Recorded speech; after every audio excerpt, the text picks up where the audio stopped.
آپ میں سے کسی نے کوئی سوال پوچھنا ہو نا تو وہ بھی ذہن میں رکھیں. بیان میں تھوڑا مختصر کروں گا. جو کوئی کسی کے ذہن میں سوال ہو تو اچھا سوال میں کوشش کریں سوال کو مختصر کریں. بعض دفعہ سوال کا موقع دیا جاتا ہے کسی کو تو وہ پوری تقریر شروع کر دیتا ہے اور وہ سوال بھی نہیں ہوتا, وہ رپورٹ پیش کر رہا ہوتا ہے کہ بھی ایسا ہوتا ہے. تو جو سوال ہے وہ سوال ہی رہے تو اچھا ہے نا, اور مختصر ہو. میں نے جو قرآن مجید کی آیت پڑھی ہے, اما من طغى وآثر الحیات الدنیا فإن الجحیم ہی المأوى. اللہ تعالیٰ نے ہمیں دنیا میں بھیجا ہے, آدم اور حوا کی اولاد میں ہمیں پیدا کیا. ہم بندر سے نہیں بنے ہیں, ہم خود بخود آٹومیٹیکلی نہیں بنے ہیں, ہمیں کسی ذات نے بنایا ہے, اور اس ذات کا نام کیا ہے؟ اللہ. یہ پیغمبروں کی دعوت ہے جن کو اللہ نے انسانوں کی ہدایت کے لیے دنیا میں بھیجا.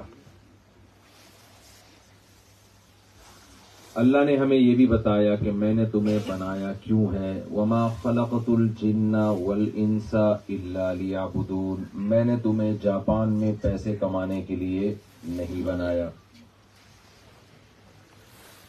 آپ کہو گے لو بھائی بات ہی شروع غلط سے کی ہے مفتی صاحب.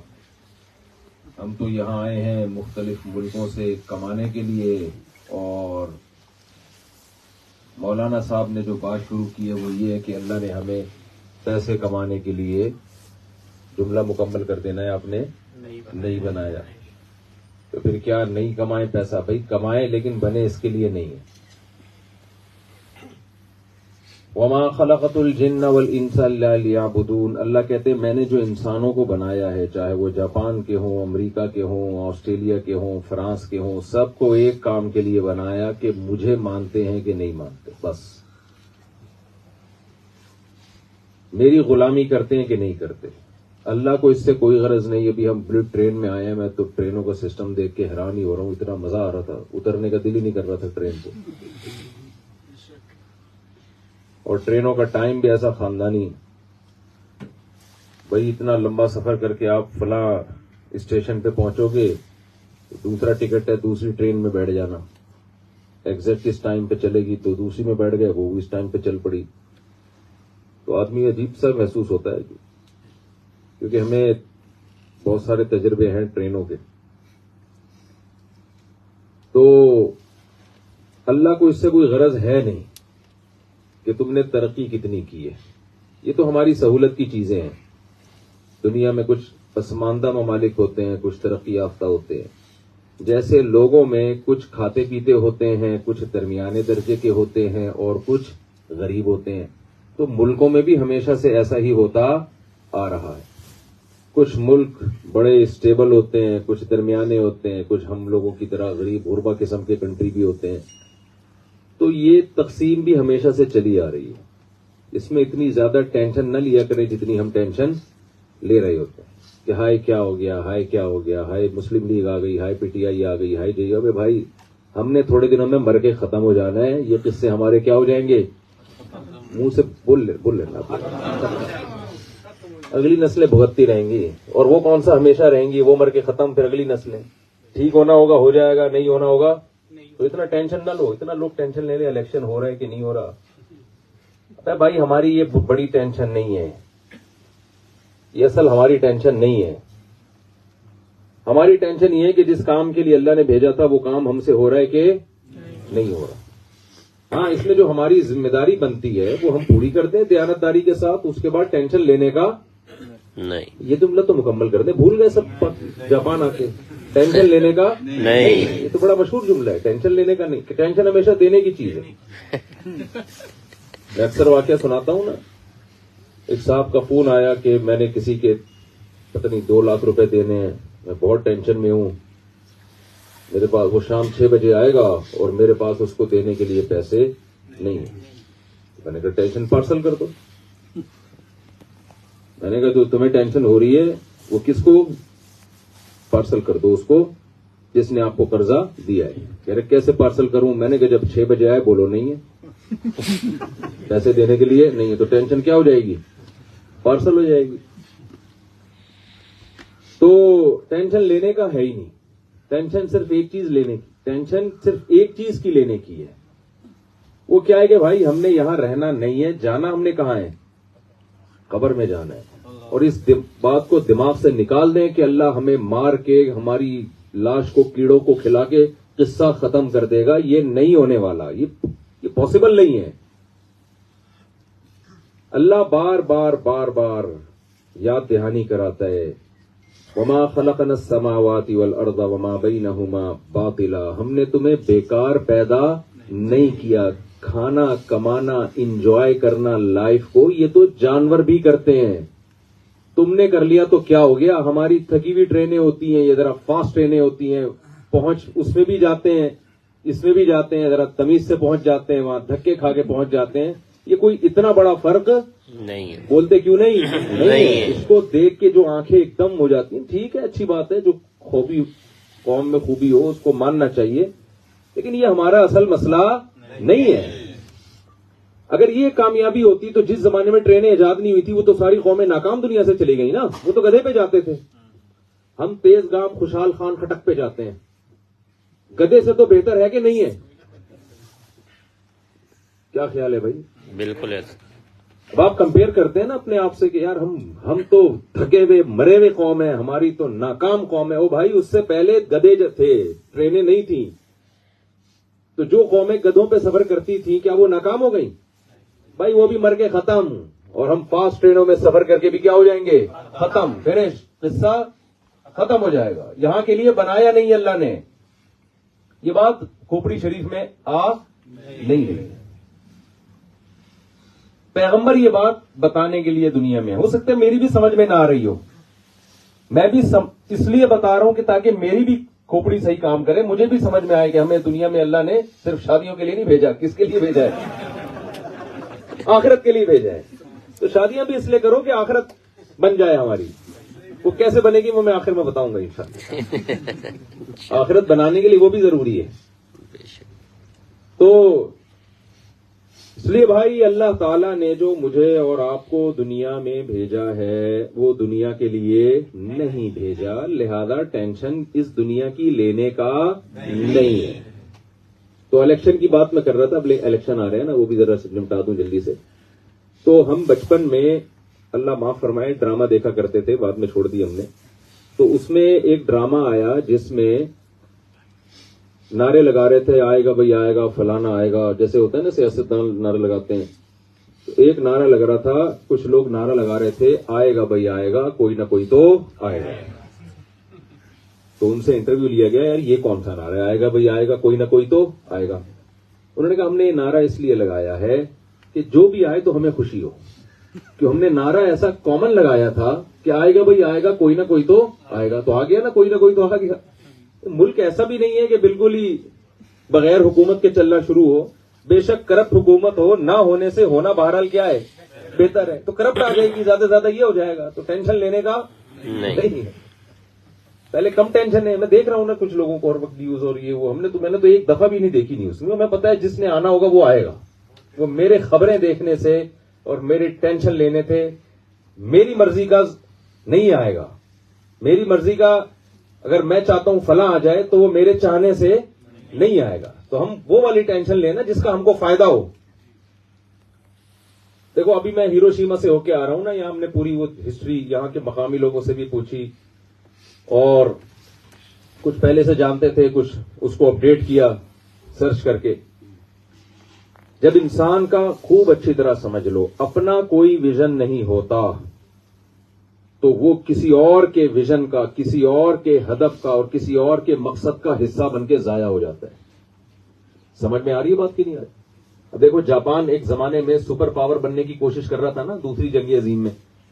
چائنا پہ قبضہ کیا، برما تک پہنچ گیا، یہ ادھر بدماشی وہ ادھر جیسے ہٹلر نے بدماشی کی نا.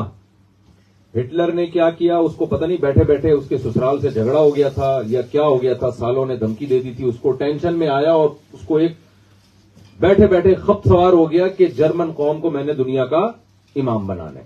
نام قوم کا لیا, اصل میں خود دنیا کے ایک بہت بڑے حکومت کرنے کا اس کو شوق پیدا ہو گیا. اب لوگوں کا اپنا ویژن نہیں تھا, وہ ہٹلر کے ویژن کا حصہ بن گئے اور بھیٹ چڑھ گئے اس کے ویژن. سمجھ میں آ رہی ہے بات کہ نہیں آ رہی؟ ہٹلر بھی ایک سیاسی لیڈر تھا شروع میں. اس نے ایک بیٹھے نا جیل میں کتاب لکھ دی کہ جرمن قوم تو جو ہے نا وہ ایک بہت ذہین قوم ہے, اور ڈاروین کے نظریے کے مطابق ارتقاء کے آخری جو مرحلے پہ پہنچی ہوئی ہے وہ جرمن قوم ہے, باقی سارے ابھی بندر کے قریب ہیں, بندر سے ترقی کر کے جو آئے ہیں وہ راستے میں, ہم بالکل انتہا تک پہنچ چکے ہیں. تو یہ وہ قوم ہے جس کو حکومت کرنے کا حق ہے. اور ایسے ہی پنگے بازی شروع کر دی پوری دنیا کے ساتھ. پولینڈ, پھر برطانیہ تک آیا, اور وہاں سے پٹ کے پھر یعنی ایک زمانے میں تو اس کا عروج ہوا. اس کے بعد رشیا نے جب اس کو مارا ہے تو ہوتے ہوتے جرمنی کا بیڑا غرق کر دیا. اس 50-55 میں پاکستان نے قرضہ دیا ہے جرمنی کو. یہ حالات تھے جرمنی کے, اور خود بھی خودکشی کر کے مرا ہے.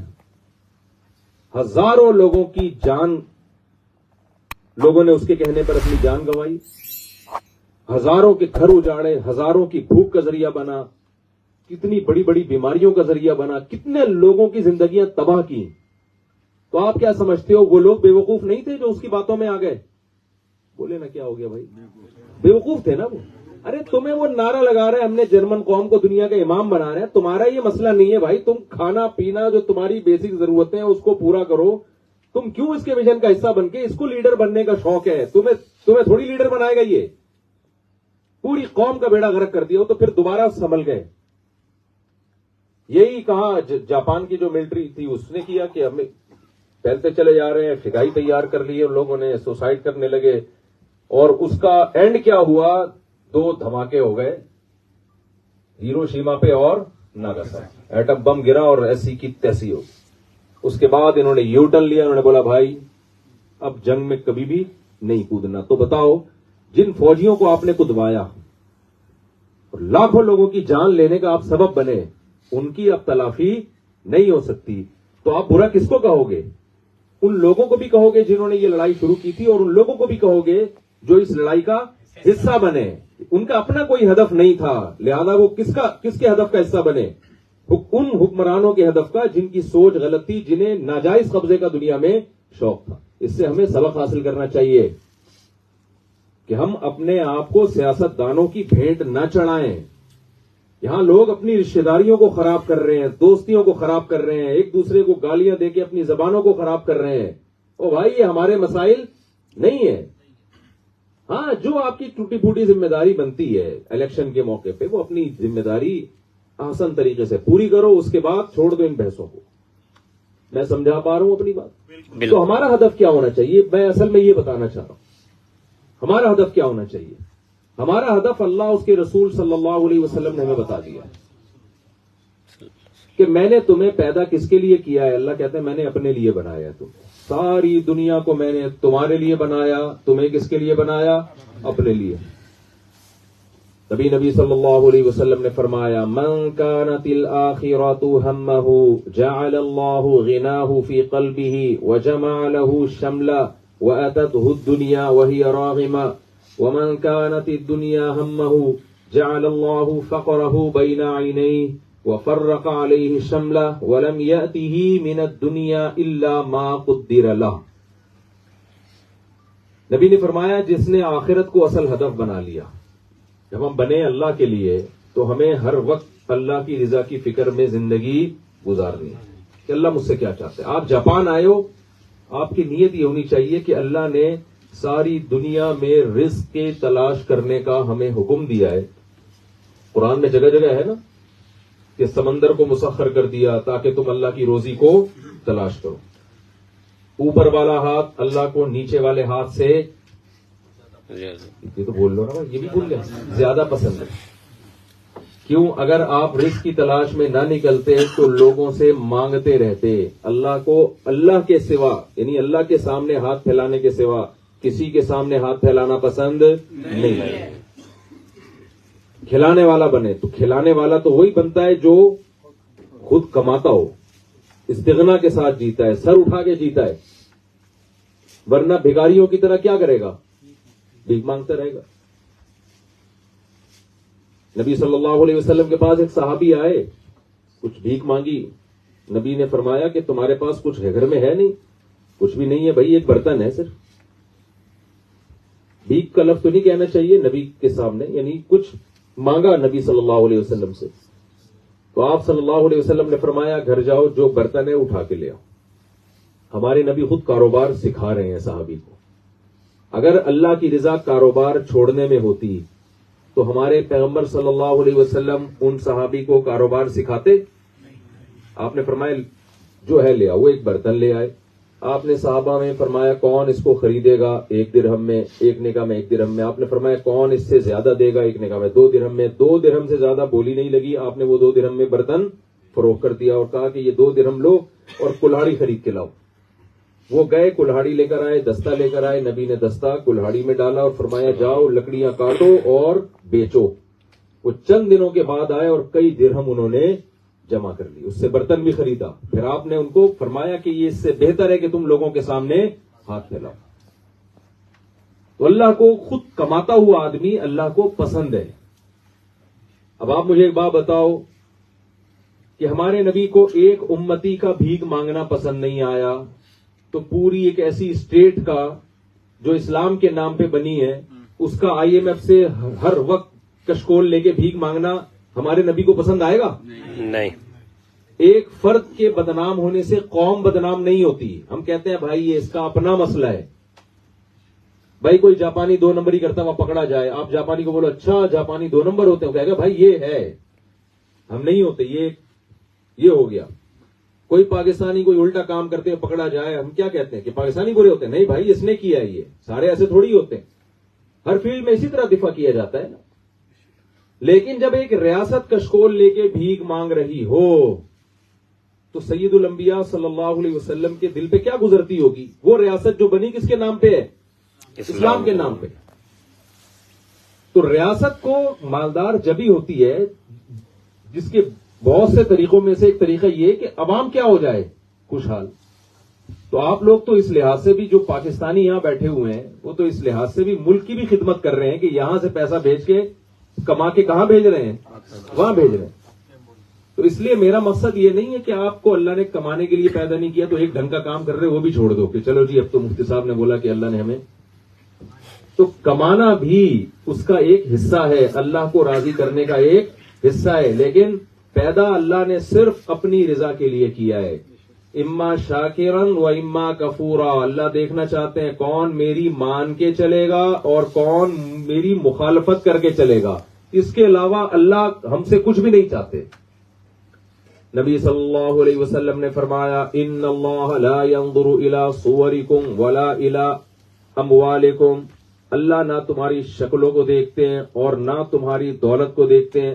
وَلَٰكِن يَنظُرُ إِلَىٰ قُلُوبِكُمْ وَأَعْمَالِكُمْ. اللہ صرف تمہارے دل اور تمہارے جسم سے نکلنے والے عمل کو دیکھتے ہیں. تمہارے دل میں کیا چل رہا ہے, کس کی محبت تم نے دل میں ڈالی ہوئی ہے, کس سے نفرت ہے, کس سے محبت ہے, جائز محبت ہے یا حرام محبت ہے, جائز نفرت ہے یا ناجائز نفرت ہے. اللہ کو صرف اس سے غرض ہے. تو آپ, میں اور آپ, ہم سب کی ذمہ داری بنتی ہے اپنے ہدف کو اور اپنے ویژن کو, اپنے قبلے کو درست کریں. اگر ہم نے, دیکھو ہٹلر نے جب جنگ عظیم کی بنیاد رکھی تو اس کے جو لوگ ہوتے, اگر ان کا ہدف اللہ ہوتا وہ ہٹلر کی باتوں میں آتے؟ بولو نا. ہٹلر کہتا ہم ایک عظیم قوم ہے اور ہم پوری دنیا پہ حکومت کرنا چاہتے ہیں. تو وہاں کے لوگ علماء سے پوچھتے جو اللہ کا راستہ بتاتے کہ بھئی اللہ کیا کہتا ہے اس بارے میں. اسلام اگر ان کے پاس ہوتا کہ بھئی اللہ کیا کہتا ہے, تو اللہ کہتا ہے قوم پرستی کی جنگ اللہ کو پسند نہیں. قومیت کی بیس پہ تو لڑنا ہی نہیں ہے. من مات علی العصبیہ یا ایھا الناس, اے لوگو انا خلقناکم من ذکر و انثی, ہم نے تمہیں ایک مرد اور ایک عورت آدم سے بنایا ہے. آدم علیہ السلام نہ پٹھان تھے, نہ پنجابی تھے, نہ مہاجر تھے, نہ سرائکی تھے, نہ بلوچی تھے. اس وقت تو قومیں دریافت ہی نہیں ہوئی, بنی نہیں تھی. ایک آدم اور ایک حوا سے بنایا اور پھر مختلف قبیلوں میں بانٹ دیا جس سے تمہارا انٹروڈکشن ہوتا ہے. ہر قوم کی اپنی خامی ہوتی ہے, خوبی ہوتی ہے, تو کسی میں کچھ خامی ہے, کسی میں خوبی ہے. اس سے زیادہ قومیت کی کوئی حیثیت نہیں ہے. ان اکرمکم عند اللہ اتقاکم، اللہ کی نظر میں سب سے افضل وہ ہے جس میں اللہ کا خوف سب سے زیادہ ہے۔ بلال حبشی تو حبشی تھے، کالے رنگ کے تھے، سیاہ رنگ کے، موٹے ہونٹ تھے ان کے، نہ نسب عربی نہ قوم عربی، لیکن مقام کیا اللہ نے ان کو بہت اونچا دیا۔ ابو لہب عربی تھا، قریشی تھا، ہاشمی تھا، نبی صلی اللہ علیہ وسلم کا سگا چچا تھا، تو کیا اس بیچ پہ بخشش ہو جائے گی اس کی؟ جائے گا کہاں؟ وہ جہنم میں جائے گا۔ اس کی پوری صورت نازل کر دی اللہ نے یہ بتانے کے لیے، تبت یدا ابی لہب وتب، اس کے ہاتھ ٹوٹ جائیں، ہلاک ہو جائے ابو لہب۔ خوبصورت بھی تھا ابو لہب کو، پتہ ہے کیوں ابو لہب کہتے ہیں؟ لہب کہتے ہیں عربی میں انگارے کو، اس کی یہ گال جو ہے نا انگاروں کی طرح چمکتے تھے، سرخ تھے، ایسا خوبصورت آدمی تھا، سردار لگتا تھا دیکھنے سے۔ اور بلال حبشی غلام تھے اور دیکھنے میں بھی ان کی حیت غلاموں والی تھی، لیکن ان کی قدموں کی آہٹ جنت میں سنی جا رہی ہے اور ابو لہب کو جہنم کی وعیدیں سنائی جا رہی۔ تو اس لیے قوم پرستی کی بیس پہ جو جنگ ہوگی، اس میں اگر آپ مرو گے تو آپ کو اس موت پہ شاید دنیا میں تھوڑا بہت لوگ ایوارڈ دے دیں، وہ بھی تھوڑے دنوں کے بعد بھول جائیں گے، آخرت میں آپ کا انجام اچھا نہیں ہوگا۔ تو اگر ہٹلر جو جرمنی میں جو لوگ رہتے ہیں وہ اللہ اس کے رسول کو مانتے تو اس جنگ میں ہٹلر کا ساتھ نہیں دیتے اور اپنے آپ کو تباہی سے بچا لیتے۔ بھئی تو نے جو نعرہ لگایا وہ نعرہ ہی غلط ہے۔ دنیا میں جتنی بڑی بڑی تباہیاں پھیلی ہیں نا وہ اسی بیس پہ پھیلی ہیں کہ ان کے پیچھے کوئی قوم تھی یا کسی کے سیاسی مفاد تھے۔ اسلام کی جنگیں جو واقعی اسلام کی ہیں، بعض جنگیں ہوتی اسلام کی نہیں ہے، لیبل اسلام کا لگا ہوتا ہے، میں ان کی بات نہیں کر رہا، جو واقعی اسلام کی جنگیں ہیں ان میں نہ قومیت ہوتی ہے اور نہ کسی کا ذاتی مفاد ہوتا ہے۔ غزوہ بدر میں 313 لوگ 1000 سے لڑ رہے ہیں، اگر قومیت ہوتی تو یہاں عرب ہوتے اور وہاں عجم ہوتے، یہاں بھی عرب وہاں بھی کون؟ عرب، یہاں بھی قریشی وہاں بھی قریشی، یہاں بھی ہاشمی وہاں بھی ہاشمی۔ قوم پرستی کا تو جڑ سے خاتمہ کر دیا کہ نہیں کر دیا؟ اور 313 لڑ رہے ہیں 1000 سے، جس میں بظاہر فتح کی کوئی امید نہیں ہے اسباب کی دنیا میں۔ پتہ چلتا ہے کہ بھی مفاد پرستی بھی نہیں ہے، یہ ویژن کے پیچھے لڑائی ہو رہی ہے، ایک ہدف ہے دنیا میں خیر کو غالب کرنا۔ تو خوب سمجھ لو، اگر آپ اللہ نے جو آپ کو راستہ بتایا ہے نا، اس راستے کو اپنا ہدف نہیں بناؤ گے، آپ بڑی طاقتوں کا ہدف بن جاؤ گے۔ کہتے ہیں نا برین واش کر دیا، تو برین واش صرف ہٹلر نے نہیں کیا تھا، آج بہت ساری طاقتیں ہمارا برین کیا کر رہی ہیں؟ واش۔ یہ جو کہتے ہیں نا ہم آزاد ہیں، ہم کسی مذہب کو نہیں مانتے، یہ جھوٹ بولتے ہیں، یہ بڑے غلام ہوتے ہیں۔ آزاد صرف مذہبی لوگ ہوتے ہیں، ورنہ جو مذہبی نہیں ہے، جو اللہ اور اس کے رسول کی بات نہیں مانتا، وہ تو سب سے بڑا غلام ہے، وہ انسانوں کا غلام ہوتا ہے، وہ کلچر کا غلام ہوتا ہے۔ جو مذہبی لوگ ہیں وہ غلام ہوتے ہیں لیکن انسانوں کے غلام بولو نہیں۔ میں اگر انسانوں کا غلام ہوتا میں دوسری کرتا؟ بولو، کلچر تھوڑی مجھے سپورٹ کر رہا تھا جب میں نے دوسری۔ لوگ کہتے کیا قصے لے کے بیٹھ جاتے ہو؟ بھئی میرے پاس یہی قصے ہیں، اور کیا میں تہجد میں اپنے 10 بارے بتاؤں؟ میں تو نیک آدمی، اتنا بڑا پہنچا ہوا بزرگ نہیں ہوں بھائی، میں تو سیدھا سادہ سا ٹوٹا پھوٹا سا مسلمان ہوں۔ میں یہ بھی نہیں کہہ رہا کہ کوئی گناہگار ہوں، آپ سمجھے پتہ نہیں آج کیا مجھ کے ساتھ رپورٹیں پیش کر رہا ہوں۔ مثال تو وہی دوں گا نا جو آپ کو آسانی سے سمجھ میں۔ نماز میں اگر پڑھتا ہوں تو مجھے کوئی روکتا ہے؟ نہ پہلے تھا نہ اب روکتا ہے۔ اگر میں تہجد پڑھنا چاہوں تو نہ پہلے کوئی روکتا تھا نہ اب کوئی روکے گا۔ سسٹم کے خلاف جب آپ چلو گے، آپ سوسائٹی کے اگینسٹ چلو گے تو ساری دنیا آپ کے خلاف ہو جائے گی۔ ایک مثال دیتا ہوں، پھر شادیوں پہ بڑی مثال دوں گا۔ آپ کے اب اٹکا ہوا ہوگا یہاں پہ جی، اٹکا ہوا ہوگا یہاں پہ۔ مذہب آپ کو آزاد کرتا ہے۔ دیکھو شعیب علیہ السلام نے اپنی قوم سے کہا ناپ تول میں کمی مت کرو۔ آپ جاپان میں لوگوں سے کہیں نا ناپ تول میں کمی مت کرو، یہاں سب آپ کو بولیں گے تھینک یو، بہت اچھا کیا، اپریشیٹ کریں گے آپ، کیونکہ پہلے سے کلچر ہے، کلچر کا حصہ ہے یہ چیز۔ لیکن شعیب علیہ السلام کے قوم میں یہ کلچر نہیں تھا، وہاں تاجر لازمی ٹھگتے تھے،